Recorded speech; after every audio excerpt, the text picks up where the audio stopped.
we have to continue our lesson, chapter number 1, some basic concepts of chemistry today. The topic is, what is the topic today? Scientific notation. Means in the previous lesson, previous video, we have discussed many topics such as, कौन से topic हमने discuss किए थे? Mass and weight and volume, density and the simple basic concepts about matter. आज हम discuss कर रहे हैं अबाउट साइंटिफिक नोटेशन. मीन्स आपको न्यूमेरिकल प्रॉब्लम्स को कैसे सॉल्व करना है इन केमिस्ट्री.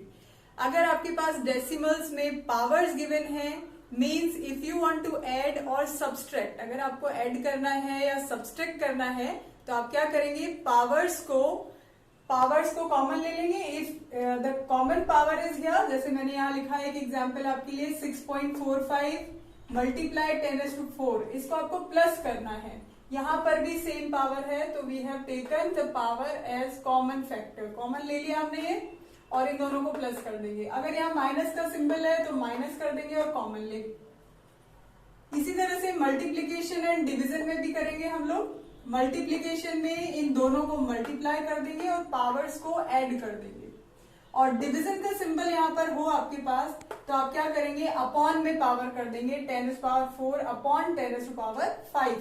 फिर उसको सॉल्व कर लेंगे आप. नाउ इस तरह से हमें कैलकुलेशंस करनी है. अगर हमें सिर्फ डेसिमल्स वाले नंबर जो है, सिग्निफिकेंट फिगर्स गिवन है, उनको आपको ऐड करना है तो सिंपली आपको डेसिमल को एक जगह रखना है और उसके अकॉर्डिंग आपको प्लस कर लेना है उनको.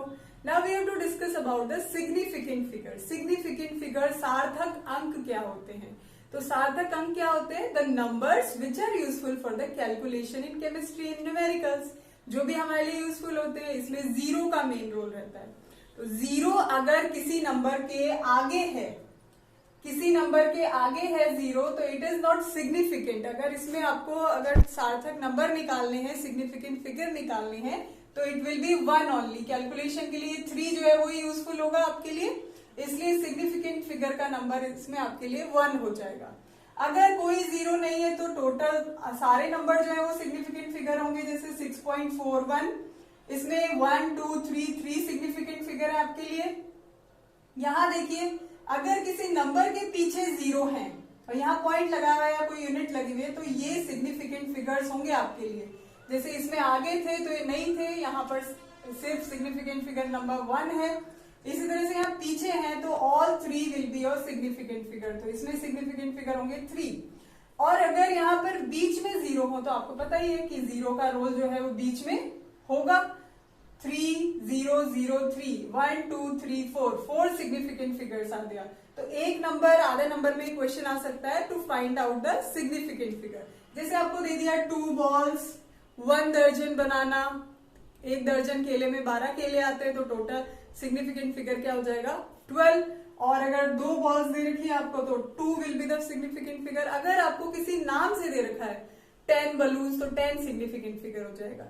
तो सिग्निफिकेंट फिगर का मतलब है कि जो नंबर आपके लिए कैलकुलेशन के लिए यूजफुल है, those are called as significant figures. अब हमें डिस्कस करना है एक्यूरेसी एंड प्रेसिजन. तो प्रेसिजन का मतलब क्या है? Closeness to the answer. Means आपका जो आंसर है it is not exact, it is approximate answer. अगर आपको कोई न्यूमेरिकल दे रखा है, उसका answer 20 gram is the exact answer, but your answer is 19.9 gram, 20.1 gram, तो आपका ये जो आंसर आए हैं 19.9, 20.1, मीन्स ये क्या है? ये आसपास के आंसर है. These are approximate answer. तो approximate answer, these are called as precision. Means degree of closeness between one value and other value of same property. एक प्रॉपर्टी की सेम वैल्यू जो है, सेम प्रॉपर्टी की जो एक और दूसरी वैल्यू के बीच में जो डिग्री ऑफ क्लोजनेस है उनके आंसर की. जैसे मैंने अभी आपको बताया कि 20 ग्राम होना चाहिए, बट आपका अप्रोक्सीमेट आंसर क्या आ रहा है? 19.9, 20.1. तो ये सब आपके क्या होंगे? Precise answer. Now accurate answer. Accurate मतलब बिल्कुल एग्जैक्ट आंसर, जो ट्रू वैल्यू होनी चाहिए उसी का आंसर होगा. Degree of conformity of a measurement of a true value. जितना आपकी ट्रू वैल्यू थी उसके बराबर आपका आंसर आया तो वो क्या होगा? Accurate answer. Now what is that? Dimensional analysis. Dimensional analysis का मतलब है एसआई यूनिट्स होती है, आपको पता है 7 SI units are there. Length की होती है, किलोग्राम वेट की होती है, और आपकी ल्यूमिनस इंटेंसिटी, इलेक्ट्रिसिटी की एम्पियर, तो वो सब 7 बेसिक यूनिट्स है। उनको आपस में कन्वर्ट करना, जिसमें भी आपके आंसर की आपको चाहिए आंसर, उसमें आप आपस में कन्वर्ट करना क्या कहलाता है? Dimensional analysis. जैसे कि कुछ मेजरमेंट मैंने लिखे हैं, in 1 kilogram 1000 grams are there, in 1 meter 100 centimeter are there, in 1 inch 2.54 centimeter are there, और भी बहुत सारे हैं इसी तरह के कन्वर्जन हम डायमेंशनल एनालिसिस में। Now children, the next topic is laws of chemical combination। तो केमिकल कॉम्बिनेशन का क्या मतलब है? केमिकल्स का कंबाइन होना और केमिकल रिएक्शन करना और क्या बनाना? प्रोडक्ट। सो रिएक्टेंट पार्टिसिपेट करेंगे इन अ केमिकल रिएक्शन और क्या बनेंगे? प्रोडक्ट्स फॉर्म होंगे। तो उसके लिए हमारे पास डिफरेंट लॉज हैं, यहाँ 2 मैंने लिखे हैं आपके लिए। First is law of conservation of mass. Mass will be conserve in a chemical reaction. Mass जो है वो कैसे फाइंड आउट करेंगे? From the atomic numbers, atomic masses. अगर मॉलिक्यूल गिवन है तो मॉलिक्यूल का मास आप एटॉमिक मासेस से काउंट कर सकते हैं। तो क्या होगा? reactant or product means LHS left hand side and RHS right hand side, the atomic mass or molecular mass or the mass given or the mass that is we are taking initially and finally, it should be same। तो मतलब कहने का क्या मतलब है? जैसे कि example है C, A plus B gives you AB। A and B are reactant here, AB is product here। So यहाँ पर आप ले रहे हो 2 ग्राम A का और 3 ग्राम बी का, दोनों आपस में रिएक्शन कर रहे हैं और क्या बना रहे हैं? प्रोडक्ट बना रहे हैं ए बी। तो ए बी का जो मास है इट शुड बी 5 ग्राम, क्योंकि 2 प्लस 3 जो है वो कितना होता है? 5। तो इनिशियली जितना आपने वेट लिया है, बाद में जितना वेट है वो सेम होना चाहिए, मतलब कंजर्व रहता है। न तो neither the mass is created nor it is destroyed. तो न तो क्रिएट हो सकता है नया मास, न ही डिस्ट्रॉय होता है, एक फॉर्म से दूसरी फॉर्म में कन्वर्ट होता है। सेम आपका कंजर्वेशन ऑफ एनर्जी जैसा लॉ है ये। तो इसमें कोई भी एक एग्जांपल ले सकते हैं, such like C plus O2 gives you CO2। अगर आपने यहाँ पर लिया है 12 ग्राम कार्बन और 16 ग्राम यहाँ पर ये लिया है, तो CO2 कितना बनना चाहिए? 12 plus 16, इट शुड बी 28 ग्राम। तो आपका LHS लेफ्ट हैंड साइड के masses and right hand side के मासेस जो है इट शुड बी सेम, तब ये कंजर्वेशन ऑफ मास होगा। तो कुछ एग्जांपल्स हैं हमारे पास, दिए हुए होंगे आपको, रिएक्शन दी हुई होगी, तो उसमें आपको कंजर्वेशन ऑफ मास को फॉलो करना है। न्यूमेरिकल्स भी होंगे इस टाइप के आपके पास। देन सेकेंड लॉ आपका है law of definite proportion. So proportion का क्या मतलब होता है? Ratio. In a molecule the ratio of element is fixed according to their atomic masses. जैसे कि मैं यहाँ निकालती हूँ CO2 में C&O का ratio according to the atomic mass. Carbon का एटॉमिक मास होता है 12, oxygen is 16, 2 oxygen are here, तो 32 हो गया। इसको आप सिंप्लीफाई कर ले, it can be simplify by 4 से हो सकता है ये 4, 3 और ये 8 टाइम्स, तो 3:8 का होगा इसमें कार्बन डाइऑक्साइड में कार्बन और ऑक्सीजन का रेशियो। इसी तरह से हम अदर एग्जांपल ले सकते हैं NH3 में नाइट्रोजन इज 14 होता है इसका एटॉमिक मास, हाइड्रोजन 1 होता है, 3 है। ये सिंप्लीफाइड है, इसको और हम सिंप्लीफाई नहीं कर सकते।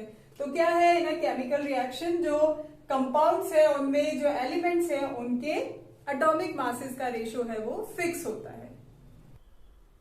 Now children the next is law of multiple proportion. इससे हमने पहले पढ़ा है डेफिनेट प्रोपोर्शन, मतलब जो कंपाउंड्स है उनमें एलिमेंट्स का रेशियो फिक्स रहेगा, डेफिनेट रहेगा। बट डिफरेंट कंपाउंड्स में जो रेशियो है इट कैन बी मल्टीपल, मतलब डिफरेंट भी हो सकता है। जैसे कि हाइड्रोजन एंड ऑक्सीजन से वाटर भी बन सकता है और क्या बन सकता है? हाइड्रोजन पेरोक्साइड ऑल्सो, H2O2 भी बन सकता है।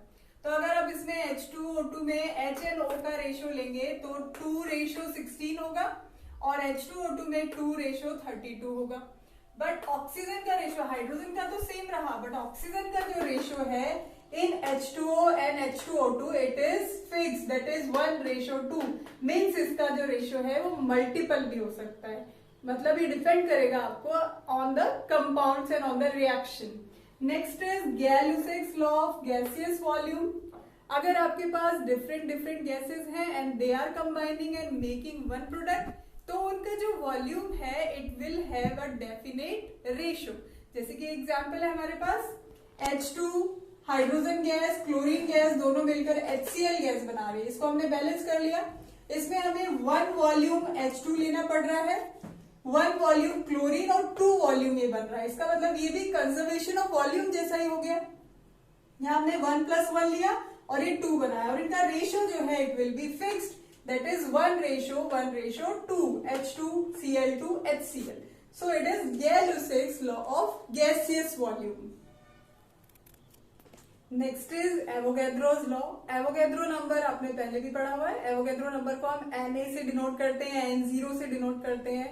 और ये क्या है? It is the number of molecules, ions, atoms या फिर केटायन या anion, particles, electron, proton number in 1 मोल। 1 मोल क्या होता है? It is amount of substance. आप कैसे पता लगाएंगे कि आपको दे दिया है कि इसमें इतना वॉल्यूम सब्सटेंस है, उसमें कितने नंबर ऑफ मॉलिक्यूल्स प्रेजेंट है?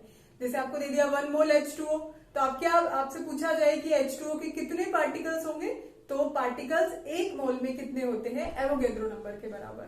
तो एवोगैड्रो नंबर कितना होता है? 6.022 10⁻23। They may be ions, molecules, atoms, particles, cation, anion, कुछ भी हो सकते हैं। मतलब 1 मोल में इतने पार्टिकल्स तो होंगे ही, जो भी चीज आपको गिवन है उसके अकॉर्डिंग।